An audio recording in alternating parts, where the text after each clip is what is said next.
What about Jordan Peterson, who I know came to see you? Amazing man. Yeah, because I've interviewed him a few times, and he was fascinated to meet you and to talk to you, both about private things, about what had happened to your family this year, but also about professionally you and your situation. I'm a huge fan of him. I read his book, 12 Rules, and I felt that he's really, really interesting guy, and I love to meet smart people. And fantastic man.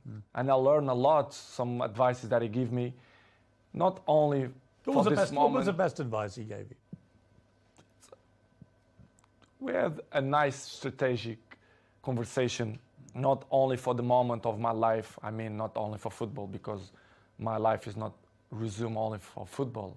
I'm a businessman, I have, and many important things on my life, and when you are surrounded with these people, with you as well, people that make your life more interesting, they reach something in your daily life, I appreciate, because it's that kind of people that thinking outside the box, which is I appreciate. And we had a nice conversation, strategic conversation, not only for the moment, but for the future as well. He gave him some points that I never expect, but the beginning was to meet him, a good person, an intelligent person, and was fantastic. And we keep in touch, I speak with him, it's good.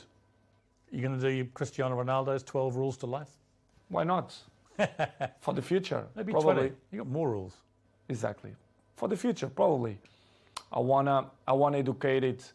I want to educate it, not only my family, but my fans. As you know, I have millions of fans. Yeah. Probably for the future, I want to do it some book, but not the type of book. I've got a good idea for you on that. I told you. It's a good one. But to help people how to maintain longevity. And also, I think in your case, how to survive life, right? There's a lot of people out there who are struggling to just deal with life. And the one thing you do better than anybody I've seen in sport is resilience, mental strength, right? That's what it's really about. I think it's the most important thing. And I can see me in the future. Of course, I want to improve my English. It's very good. It's much better even than last time I interviewed. Yeah, but I have to improve. I have to do more interviews. I have to improve, I know, and I want to improve. And I see myself to do it when I'm retired, to speak for millions of people, advices, how to be a professional player, how to maintain your longevity, how, I'm not a psychologist, but I passed through many things, and I can above all, how to win. How to win, which is the most important. I think that's what it's all about. I have experience to inspire people for that. I think I'm a role model, and I can help many people in that way if they want my help. If they want to listen to it, right? For sure, especially the young people. I want to be with the young people, to speak with them, not only for them, but for the fathers as well, to put them in the right spot.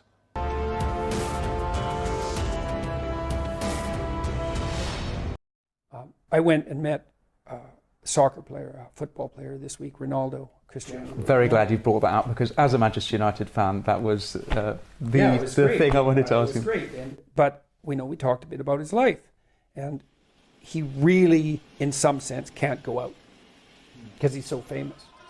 And so nothing in his life he doesn't have the advantages of someone who's ordinary, let's say. Think, well, there's no advantages to being ordinary. It's like, yeah, there is. You can walk down to your local pharmacy. That's a big advantage. And Ronaldo doesn't have that. And you say, well, he's got his fortune, and he does, and he deserves it as far as I'm concerned. But he lives a circumscribed life. How did that come about? What was it like meeting him? What's he thinking? What's in his mind? Is he a fan of yours? Has he read Maps of Meaning? Well, his family went through some difficult times a few months ago, and someone forwarded him one of my lectures, and he started watching them, and then he started to read 12 Rules for Life, and he said it was very helpful, and so he reached out to me, had heard through the grapevine, I suppose, that I would be in Manchester. And so he reached out to me, and I thought, well, that sounds like fun. And so I went out to his house, and we talked for about 2 hours about, mostly, as it turned out, we talked about the details of his current career, and spent most of the time strategizing. So that was very fun. And, you know, he's quite a remarkable person, as far as I could tell. Very youthful looking, which is relevant because he's kept himself in very good shape, which he has to because he's 37 and still playing football at a very high level. So, you know, he's had to attend to himself physically. He's very disciplined. I found him very open and gracious. He clearly loves his wife. He's a very, very astute businessman. He's super smart. As far as I could tell, not surprising at all. Apart from, you know, his God-given natural talent, it's not surprising at all that he's who he is. And he was one of those people you meet, you think, yeah, kind of figures. You're who you are, like all the way to the core. And so we had a very productive time together, and the time flew. He said, you know, he wasn't sure what we were going to talk about, and I wasn't sure. I mean, I'm a Canadian, and so... Do you know what of your lectures that he appealed to him? Was it the biblical series? Was it something specific? That... I don't know specifically. No, I didn't ask him about the specifics.